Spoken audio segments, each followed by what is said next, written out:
Evangelista Vani. Glória a Deus. É bom estar aqui, né, meus irmãos? Quem está feliz está aqui. Amém? Veio mesmo, meu filho. Estive com ele hoje. Glória a Deus. Bom ver o Alexandre aqui também. Meus irmãos, abre sua Bíblia lá no Evangelho de João, capítulo 21. Vou marcar o tempo aqui. João, capítulo 21, último capítulo do livro de João. O Alexandre ministrou uma vez sobre a pesca maravilhosa num grupo de homens. E foi uma das ministrações mais incríveis que eu ouvi sobre a passagem da pesca maravilhosa. E hoje eu quero tratar aqui, tirar aqui alguns pontos, não vou falar de todos, só de alguns, porque a proposta do nosso culto hoje é ser bem dinâmico, bem rápido. Mas eu creio que Deus vai ministrar os nossos corações, falando sobre chamado. Então, João, capítulo 21, versículo 1 ao 17. Antes da gente ler, quando a gente estiver lendo, aí no versículo 1, vai dizer que depois disso Jesus apareceu novamente. Então, os discípulos estavam no meio de toda essas notícias de que Jesus tinha ressuscitado, mas isso não quer dizer que não estivesse acontecendo um turbilhão de sentimentos dentro deles. Havia muitos sentimentos, muitos pensamentos, muitas dúvidas povoando a cabeça dos discípulos. Era um tempo estranho, um tempo, aqueles dias que você fala assim, o que está acontecendo? Não estou entendendo nada, parece que está tudo virado. Então, Jesus, para a gente se localizar, Jesus tinha sido crucificado, morto, né? E já tinha se passado o tempo, algumas falas de que ele havia ressuscitado, mas o que estava acontecendo dentro do coração dos discípulos? O que estava acontecendo, principalmente, dentro do coração de Pedro? Que além da morte de Jesus, ele ainda estava tendo que lidar com a culpa de ter negado o Senhor 3 vezes. Pedro não só negou, Pedro, ele blasfemou praticamente, porque ele não só diz que não conhecia, como ele pragueja, ele xinga, ele diz, eu não conheço, ele insiste. As pessoas diziam, você é um deles. Ele dizia, eu não conheço. Então, aqui nesse contexto, Pedro e os discípulos estavam lidando com esse turbilhão de sentimentos. Então, principalmente Pedro, com essa ideia de que tudo que eu investi, tudo que eu larguei, foi em vão. Eu larguei a pesca, eu larguei a minha família para ir numa missão, numa ideia, e parece que essa ideia não era a ideia boa, não era uma ideia real, era uma ideia mentirosa, como tantas outras que estavam aparecendo naquele tempo. Então, é no meio desse turbilhão de sentimento que nós vamos ler João 21, do 1 ao 17. Diz assim, depois disso, Jesus apareceu novamente aos seus discípulos, à margem do mar de Tiberíades. Foi assim, estavam juntos Simão Pedro, Tomé, chamado Dídimo, Natanael de Caná da Galileia, os filhos de Zebedeu e 2 outros discípulos. Então, eram os discípulos que estavam ali. Alguns dos discípulos, não todos. E aí, diz versículo 3, Pedro dizendo, vou pescar, disse-lhe Simão Pedro. E eles disseram, nós vamos com você. Eles entraram no barco, mas naquela noite não pegaram nada. Ao amanhecer, Jesus estava na praia, mas os discípulos não o reconheceram. Ele lhes perguntou, filhos, vocês têm algo para comer? Eles responderam que não. Ele disse, lancem a rede do lado direito do barco e vocês encontrarão. Eles a lançaram e não conseguiam recolher a rede. Tal era a quantidade de peixes. O discípulo a quem Jesus amava disse a Pedro, é o Senhor. Simão Pedro, ouvindo-o, dizer isso, vestiu a capa, pois havia tirado, e lançou-se ao mar. Os outros discípulos vieram no barco, arrastando a rede cheia de peixes, pois estavam apenas a cerca de 90 metros da praia. Quando desembarcaram, viram ali uma fogueira peixe sobre as brasas e um pouco de pão. Disse-lhe Jesus: tragam alguns dos peixes que acabaram de pescar. Simão Pedro entrou no barco e arrastou a rede para a praia. Ela estava cheia, tinha 153 grandes peixes. Embora houvesse tantos peixes, a rede não se rompeu.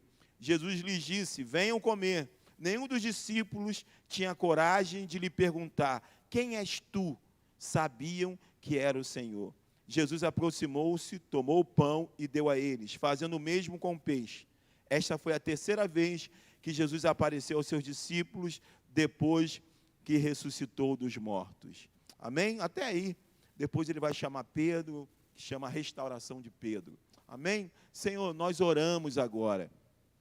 Estamos aqui, todos, Senhor, o mais novo ao mais velho, todos, para ouvir aquilo que o Senhor tem para nós, para ouvir a Tua palavra, para entendermos aquilo que o Senhor quer nos dizer nessa noite. Quem está em casa, como que esse vídeo tem chegado a tantas pessoas. Pai, eu tenho certeza que quando chegar, que essa palavra alcance corações, que alcance os nossos corações. Nos ajuda, que a nossa mente esteja aqui na Tua palavra. Nos ajuda a manter a atenção, a compreender aquilo que o Senhor quer nos falar nessa noite. Em nome de Jesus. Amém e amém. Vamos lá, meus irmãos. João 21 ao 17. Versículo 3, que eu quero destacar primeiro, que dentro desse contexto que eu falei, dessa gama de sentimento, nós temos Pedro. Nós temos Pedro que estava com essa pressão de pensar, né? Eu neguei o Senhor, e mais toda essa ideia de ressurreição, não ressurreição, tudo isso na mente dele, no coração dele. E aí, nessa crise, Pedro vai falar essa frase que é o nosso tema aí de hoje. Eu não sei se você já viu essa frase em caminhão, né? Tá estressado, né? Tá chateado, vai pescar. E é exatamente isso que estava acontecendo aqui. Os discípulos estavam muito estressados, muito chateados, muito mal. E aí a ideia foi: vou pescar. Né? Então, só que o pior é que a ideia de vou pescar é para combater o estresse, mas imagina você combater o estresse não pescando nada a noite toda, né? Então, não foi uma boa ideia. Mas dentro desse contexto, Pedro, que é o primeiro a dizer, vou pescar, disse-lhes Simão Pedro, aí no versículo 3. E aí eu pensei o seguinte, a primeira coisa que eu pensei aqui foi que a crise tem o poder de nos fazer querer voltar de onde já saímos. Então, a primeira coisa que eu quero destacar desse versículo 3 é essa reação de Pedro na crise. E aí o que eu coloco aqui é: a crise tem o poder de nos fazer querer voltar para onde nós já saímos. Você observa que ele vai dizer: vou pescar, no sentido de que eu vou voltar à minha antiga função. Eu vou voltar àquilo que eu domino, eu vou voltar àquela minha zona de conforto. Era como se, quando ele diz eu vou pescar, era como se ele olhasse para os 3 anos e meio de discipulado com Jesus como um tempo perdido. Como se tudo que foi deixado foi em vão. Quando ele diz vou pescar, é como se dissesse assim, só me resta agora voltar àquilo que eu fazia. Aquilo que eu dominava. Era como se fosse assim, para mim, acabou aqui. Não tem mais espaço. Eu, além de tudo, por mais que ele tenha ressuscitado, ele não conta comigo. Eu o traí, eu estou confuso e acabou para mim. Então, o que ele tem a ideia brilhante dele? Vou pescar. Vou voltar a fazer o que eu sabia fazer. No caso deles, era como se tudo... essa ideia de voltar fosse simbolizar que não valia mais a pena, que tinha sido um tempo em vão. O chamado deles, o deixar tudo para seguir Jesus, tinha sido jogado fora. Não havia mais sentido. Sabe? E eu fiquei pensando que o quanto é perigoso a crise que a gente vive. As dores da vida, as situações, e dizem que nessas horas é que a gente vê, de fato, o que está dentro da gente. Tem coisas que eu só percebi que eu ainda não dominava, ou não tinha domínio próprio, na hora que eu fui desafiado, na hora que a ira veio, que eu percebi o quanto eu ainda estava engateando em algumas áreas. Só na hora da crise, às vezes, uma coisa que eu comentei, a gente está fazendo um curso de noivos com Everton e Tairine, que vão casar, e eu estava comentando com eles que muitos casais que eu conheci no estaleiro, depois da crise na área naval, onde as portas de emprego foram fechadas, muitos casais de 20 anos de casamento, 10 anos, 12 anos, se separaram. Por quê? Porque enquanto eles tinham um salário, enquanto eles tinham um benefício, enquanto eles tinham aí 12 anos de prosperidade na área naval, e estava tudo bem no sentido financeiro, eles estavam bem. Mas quando faltou a provisão, a crise gerada pela falta fez com que muitos casais desistissem. Até então viviam bem, viviam otimamente bem. Mas quando faltou alguma coisa, não é que não havia problema, mas é que o problema emergiu, veio com mais força. E várias pessoas que eu conheci também se suicidaram, amigos que trabalharam comigo. Não souberam lidar com esse tempo de dificuldade, porque até então não tinha vivido isso. Fizeram curso, se formaram e foram para o mercado, e com altos salários, e quando as portas se fecharam, eles não sabiam viver sem provisão, e se desesperaram. Ou seja, na crise é onde o que está lá dentro da gente brota. Na crise é onde nossos sentimentos que a gente nem conhece aparecem. E foi na crise que Pedro pensou, vou pescar. Vou voltar a fazer o que eu fazia, acabou para mim. Acabou o meu chamado, e é interessante isso. E eu fiquei pensando que há algumas coisas que não fazem mais sentido para a gente que foi chamado. Por mais que a gente fique confuso, por mais que a gente fique com medo, por mais que a gente fique vivendo uma luta, mas há posturas que não fazem mais sentido para nós. Não estou dizendo com isso que a gente não viva, que a gente não pense, que a gente não queira voltar atrás. Não estou dizendo com isso, a gente sente tudo isso. Mas, se você for parar para pensar, não faz sentido. É o mesmo do povo de Israel. Não faria sentido o povo de Israel olhar a falta de água no deserto e pensar que morreriam por falta de água.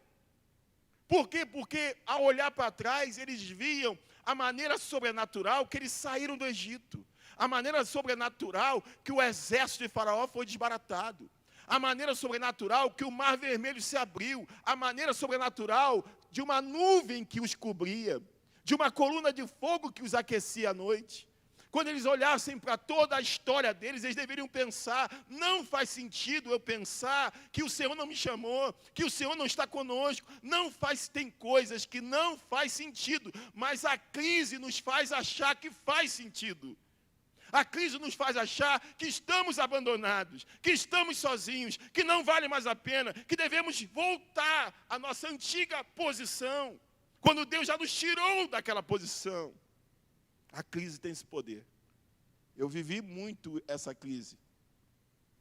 Depois de anos de ministério, depois de anos de ordenado, eu fui ordenado há muito tempo. Depois de perceber que era isso que Deus tinha para a minha vida, uma coisa que aconteceu nova, uma proposta nova, me fez entrar em crise. Me fez achar que talvez eu não tivesse me encontrado ainda naquilo que Deus tinha para a minha vida. Gente, que tempo horrível que eu vivi. Porque eu não imaginava. Eu fui envolvido em algo que eu não estava percebendo quanto aquilo ia mexer comigo. E quando eu me vi, eu comecei a duvidar daquilo que Deus tinha me chamado para ser e para fazer. Eu comecei a achar que eu poderia viver de outra coisa. E isso foi gerando uma dor no meu coração, uma dor terrível. Então, eu fiquei pensando, olhando para isso. Tem coisas que não fazem mais sentido. Se a gente olhar de fato para a nossa história, para aquilo que Deus fez, para o dia que Ele nos chamou. Se você olhar lá em Mateus capítulo 4, versículo 18... lá o chamado dos discípulos, de Mateus 4,18, olha que coisa interessante. Mateus 4,18, andando à beira do mar da Galileia, Jesus viu dois irmãos, Simão, chamado Pedro, e seu irmão André. eles estavam lançando redes ao mar, pois eram pescadores. E disse Jesus: sigam-me, e eu os farei pescadores de homens. No mesmo instante, eles deixaram as suas redes e o seguiram. Indo adiante, viu outros 2 irmãos, Tiago, filho de Zebedeu, e João, seu irmão. Eles estavam no barco com seu pai Zebedeu, preparando as suas redes. Jesus os chamou, e eles, deixando imediatamente o barco do seu pai, o seguiram. Eles já tinham sido chamados, eles já tinham deixado, olha que coisa, imediatamente atenderam o chamado. Como que agora eu digo, eu vou pescar? Como que agora eu digo, vou voltar atrás, vou voltar à minha antiga situação, aquilo que eu fazia? Não faz sentido, porque eles já haviam sido chamados. A partir daquele momento, eles seriam pescadores de homens. Então, tem coisas que não faz sentido. Segunda coisa que eu queria destacar no versículo 3 ainda, é que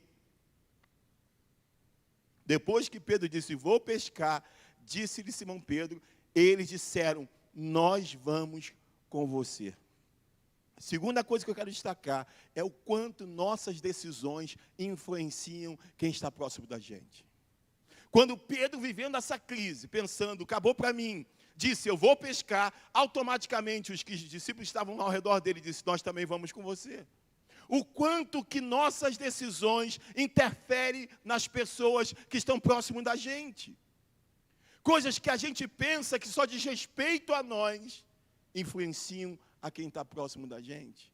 Coisas que a gente diz, ninguém tem nada a ver com isso, eu faço o que eu quero da minha vida. Isso que você decidiu vai influenciar pessoas, porque por mais que você não queira, você é uma referência para pessoas que você nem faz ideia. Por mais que você diga, não quero isso, não tem jeito, pessoas olham para você, pessoas veem você como referência, e se você tomar a decisão de regredir, de voltar atrás, pessoas automaticamente vão seguir o seu rumo. Interessante isso. Eu estava em Alcântara essa semana, naquele lugar maravilhoso. Eu gosto do movimento de Alcântara. Eu gosto da agitação, acho legal, eu gosto disso. Eu sou assim, gosto muito daquele movimento, das vendas. Eu acho algo interessante, a cidade viva. Né? Eu tenho essa admiração por isso. Pessoas trabalhando. Né? Então, eu estava ali e eu vi um camarada que estava na fila do ônibus, e um camarada olhou para mim, que estava com o filho, e ele indignado falou assim, que absurdo, olha, você viu?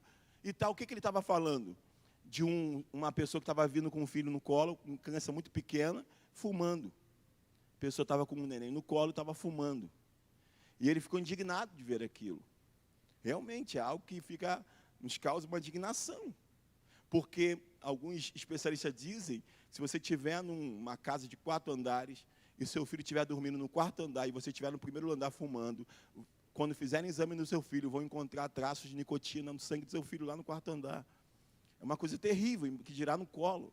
E aquele homem estava indignado com aquilo, me falou, ele foi, olha só, você viu que esse cara que passou aqui com o filho no colo fumando? Que absurdo. E eu falei assim dentro de mim, pensando em mim, pô, que legal, achei alguém que não fuma, que tal. E aí ele completou dizendo o seguinte, eu pensando, e aí ele completou a fala dele, eu fumo também, mas eu não fumo perto do meu filho.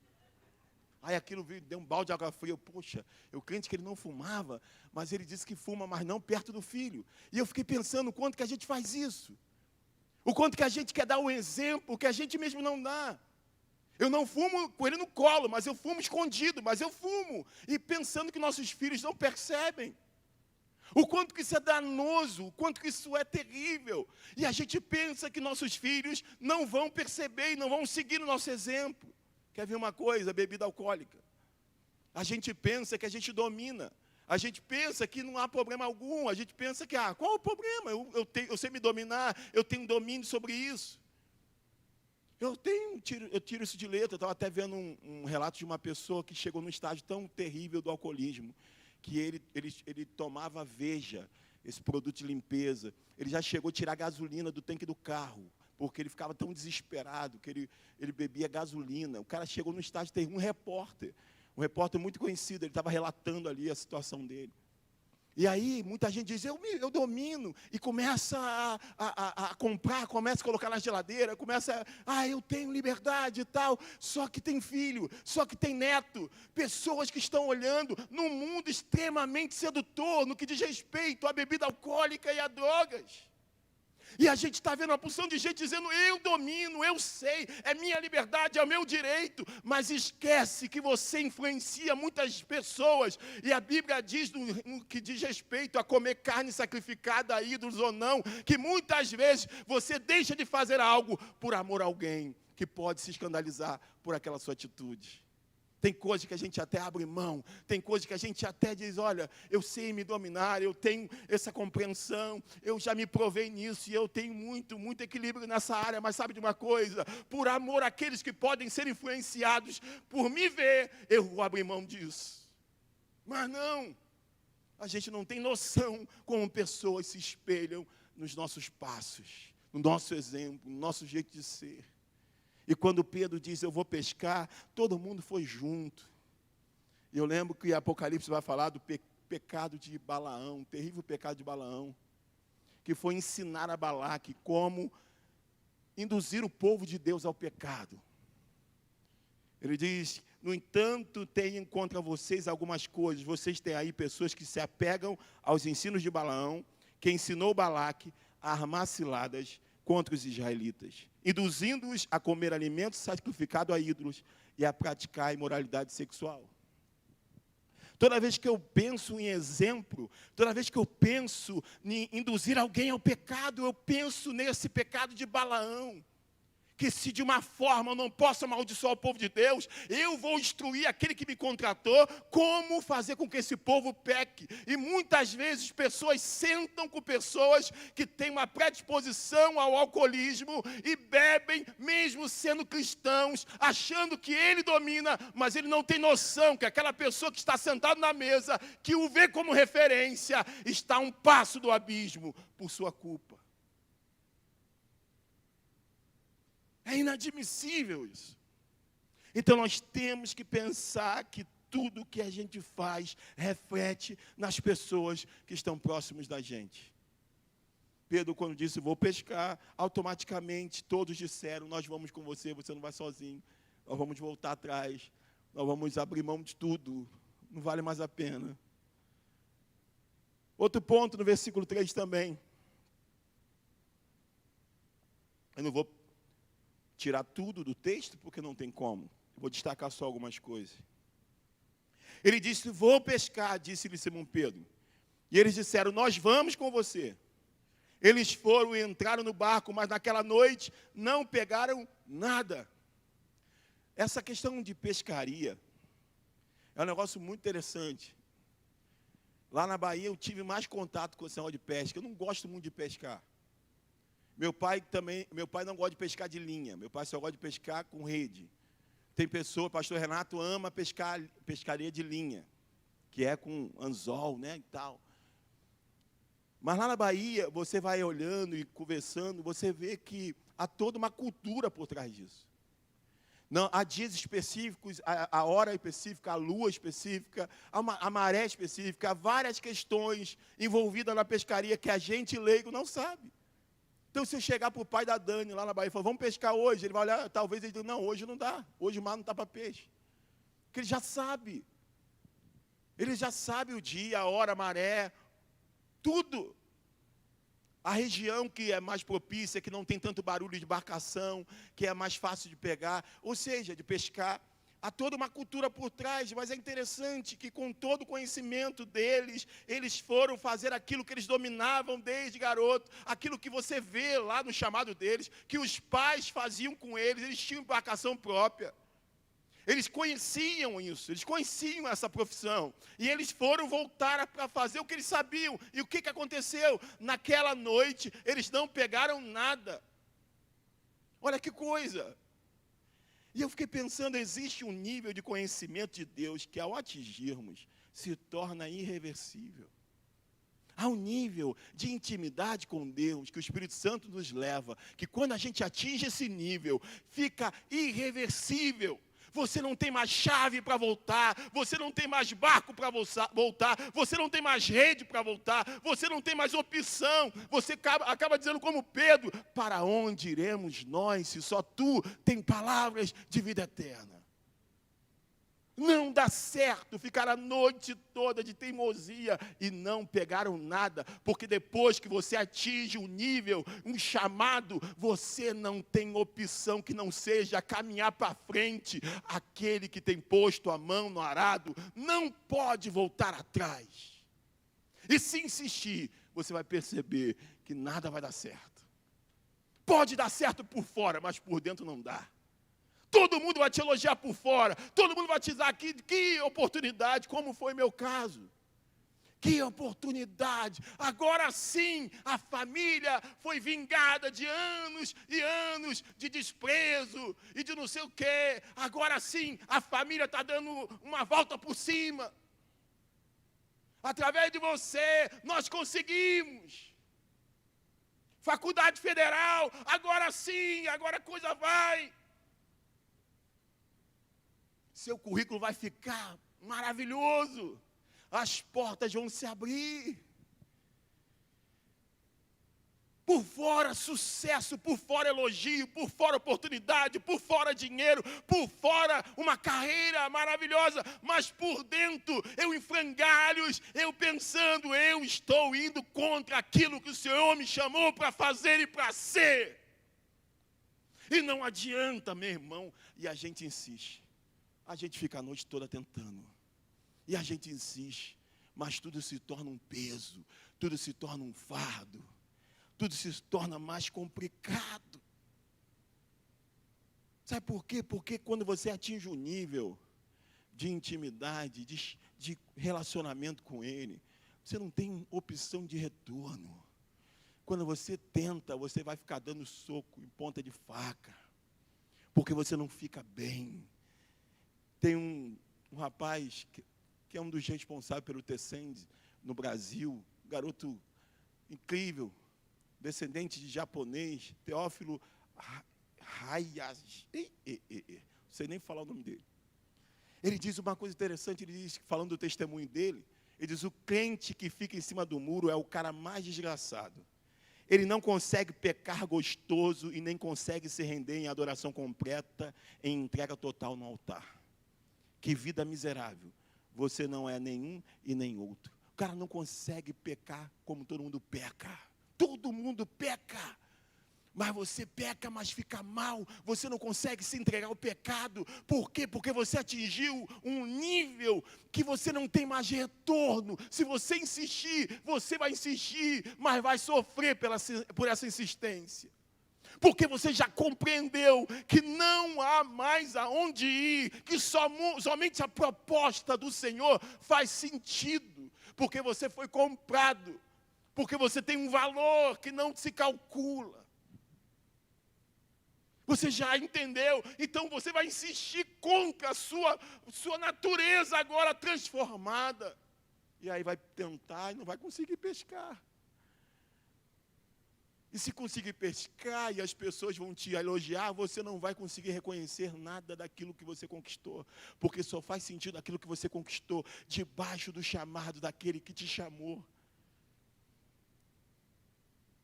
Eles ficaram tentando, mas não tem como. Você tem uma marca. Pedro, você é um deles. Eu não sou um deles, eu não sou, nem conheço, você é um deles, porque a tua fala te denuncia, Pedro. Tem uma marca em você que ninguém pode tirar. Quando eles viram eles pregando, quando eles viram eles curando, quando eles viram eles cheios de intrepidez, falam assim: eles estiveram com Jesus. Eles vendo a intrepidez dos discípulos, eles estiveram com Jesus. Há marcas em nós que não se podem tirar mais.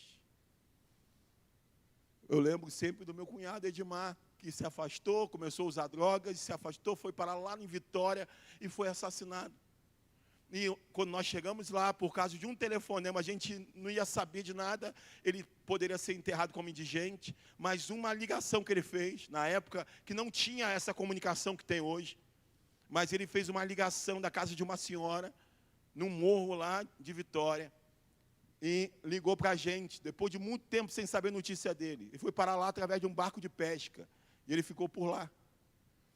E aí, ele fez uma ligação uma única vez, que a gente atendeu, minha esposa falou com ele, onde você está, o que está acontecendo? E ele falou, não, estou bem, estou aqui em Vitória e tal. E desligou o telefone, passou um tempo. Através dessa ligação, que a moça ficou com pena, viu que ele foi lá, morto, ela ligou para a gente, contou a situação, a gente teve que ir lá para Vitória, e é lá que a gente foi saber a rotina dele. E uma das coisas que falaram, que eu nunca mais esqueci, é que o apelido dele, entre os rapazes lá da Boca de Fumo, era Pastor Edmar. Porque nem mesmo pecando, a marca do Senhor sai da gente. E há todo um relato dos bombeiros, do que aconteceu, do como ele pediu perdão e tudo, e a gente ficou sabendo, aquilo consolou muito o nosso coração, porque o Senhor não abandona os seus quando se voltam para Ele, e quando clamam a Ele. E quando se confessam os seus pecados, e foi o que aconteceu, mas uma coisa que me marcou foi isso, o apelido dele era Pastor Edmar, porque por mais que você queira se desconfigurar, por mais que você queira se lançar ao contrário, e você tentar pegar um navio para Tarso, para o lugar que Deus não mandou você ir, ainda assim, a marca do Senhor vai estar sobre a sua vida.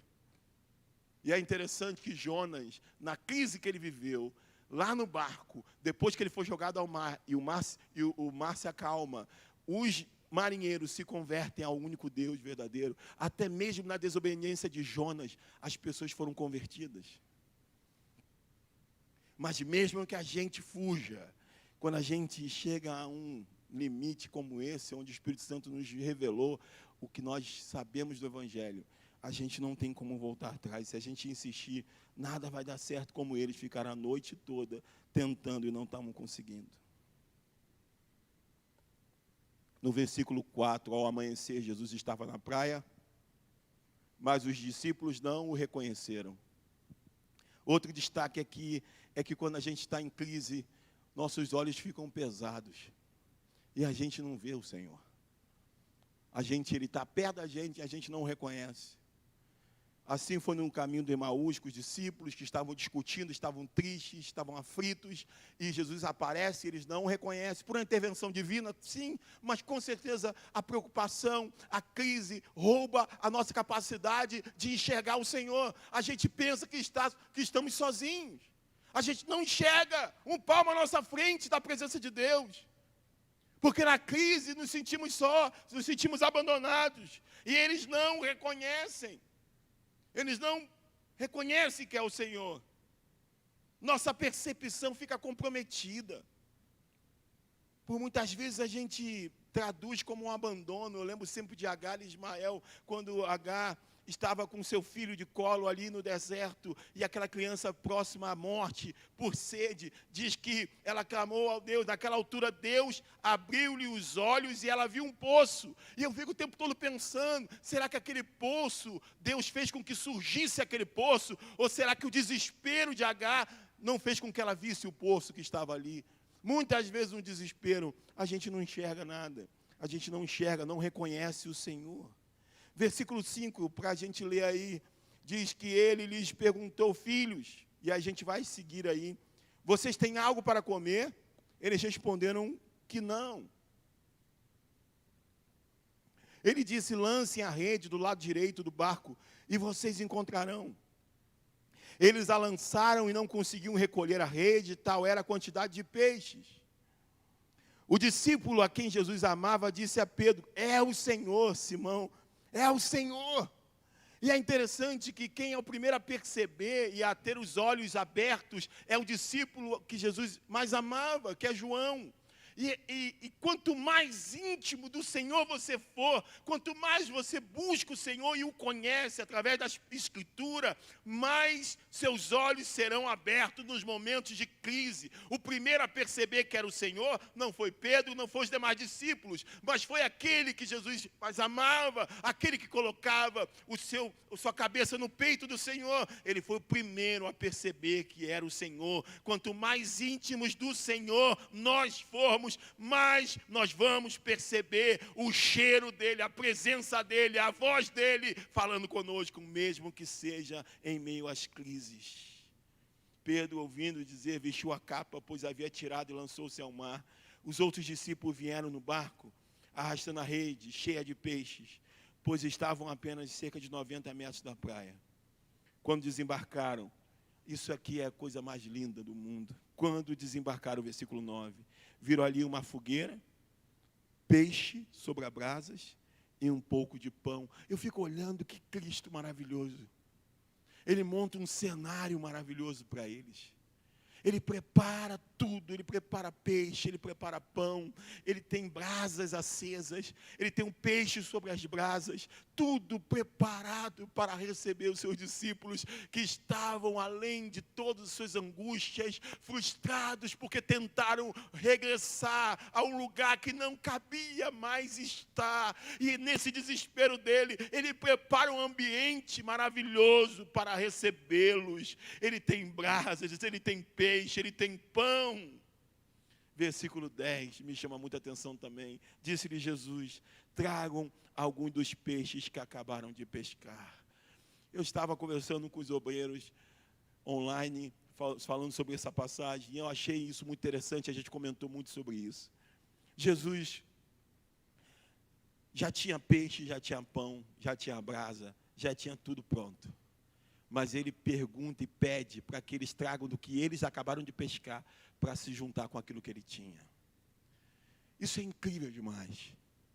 Jesus não se relaciona com a gente de uma maneira, sabe, opressora, onde ele não te pede o que pouco que você possa ter, onde ele te cura sem que você abra a boca, onde ele olha e ele faça aquilo que aparentemente é o que você quer. Não, ele pergunta antes, com toda a educação, para o cego que você está vendo que é cego, o que você quer que eu te faça. Ele pergunta para o aleijado que ele está vendo que é aleijado, o que queres que eu te faça. Ele não invade ninguém e ele ama pegar o pouco que você tem e juntar com tudo que ele tem para fazer com que você participe daquilo que ele tem para fazer na sua vida. O que vocês têm, traga um pouco desse peixe que vocês pescaram, junte com o meu peixe.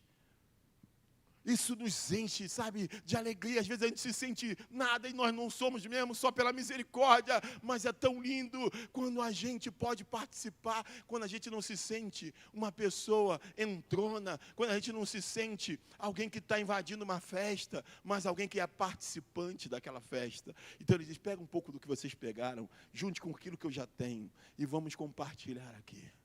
Que coisa maravilhosa. Simão Pedro entrou no barco e arrastou a rede para a praia, estava cheia, e aí eu fico pensando na autenticidade bíblica. Será que quando alguém pudesse inventar uma história como essa, teria a preocupação de inventar uma quantidade de peixe? Rapaz, seria uma mente muito, sabe, alguém inventou essa história aqui, aí vou inventar um número, mas é interessante, é um costume muito de pescador. Aí eles fazem a divisão, conta quanto tem, divide isso aqui para você, isso aqui para mim, e por qualidade de peixe, esse robalo aqui, um robalo para você, um para mim, a tainha para cá, e vai dividindo. E alguém contou, tinha 153 grandes peixes. Embora houvesse tantos peixes, a rede não se rompeu. Jesus disse, venham comer, venham comer. Nenhum dos discípulos tinha coragem de lhe perguntar, quem és tu? Sabiam que era o Senhor. Fica todo mundo ali, ninguém precisou perguntar. Eu estava vendo um pastor fazer revelação, e fala o nome, fala não sei o quê, fala isso, fala aquilo. Primeira coisa que já tira ali, que aquilo tudo é uma grande farsa, é a necessidade que aquele pastor famoso, que está construindo um império só com revelamento, só com mentira, só com manipulação, só com ponto no ouvido, só com pessoas que vão investigando as pessoas que estão lá, e todo mundo fica, que coisa linda, Deus está falando. A primeira coisa que eu já olho ali, e já vejo que é uma grande enganação, é que toda pessoa que ele aborda, ele diz assim, eu te conheço, você já me viu? Meu Deus, o Senhor, quando ele se apresenta, ele não precisa ficar fazendo provinha de que é ele mesmo. Quando ele chega, todo mundo sabe que é ele. Não precisa, eu te conheço, você já me viu? Olha, não me conhece, olha. Não, ele não precisa ficar fazendo provinha. Ele simplesmente chega e a gente pensa, é ele que chegou. É Ele que chegou, é Ele que está falando, é Ele que está instruindo, é Ele que chegou, porque quando Ele chega, a paz o acompanha. E eles não tinham coragem de perguntar, quem és tu? Nem precisavam, porque eles sabiam que era o Senhor. Jesus aproximou-se, tomou o pão, deu a eles, fazendo o mesmo com o peixe. Esta foi a terceira vez que Jesus apareceu aos seus discípulos, depois que ressuscitou dos mortos. Irmãos, a gente vive muita loucura nessa vida. A gente vive muitas situações difíceis. E como o evangelista Vani falou, a gente tem que se preparar porque estamos envelhecendo, né, Vani? E vamos ver muitas coisas, porque isso são realidades da vida. E diante de tudo que a gente possa viver, de tudo que a gente possa perder, de tudo que a gente possa duvidar, uma coisa a gente não precisa duvidar, é que Deus te conduziu, Daniel, você, sua esposa, é que Deus te conduziu, Alexandre, é que Deus te conduziu, Bia, é que Deus conduziu, Ronaldo, Amanda, que Deus nos conduziu até aqui. Que se a gente olhar para trás, por mais que no presente pareça que não, toda a nossa história prova que Ele nos chamou, e que não foi à toa que você deixou o barco, que você deixou a rede, que você deixou tudo para trás. Vale a pena continuar persistindo, porque, volto a dizer, Pedro disse, para onde eu irei? Para onde eu irei? Talvez Pedro lembrando de todos que apareceram antes de Jesus, todas as propostas, todas as ideias, tudo. E ele chegou à conclusão e disse, para onde eu irei, se só tu tens palavras de vida eterna? Depois dessa fala de Pedro, ele negou. Depois dessa fala de Pedro, ele passou alguns percalços ainda. Mas mesmo depois disso tudo, ele é restaurado, se você continuar lendo aqui, o seu chamado. Porque em meio a nossas quedas e vitórias, nós vamos continuar dizendo, eu sei quem me chamou, e eu quero combater o bom combate, eu quero acabar a carreira, e eu quero guardar a fé. Você pode ficar de pé um pouquinho?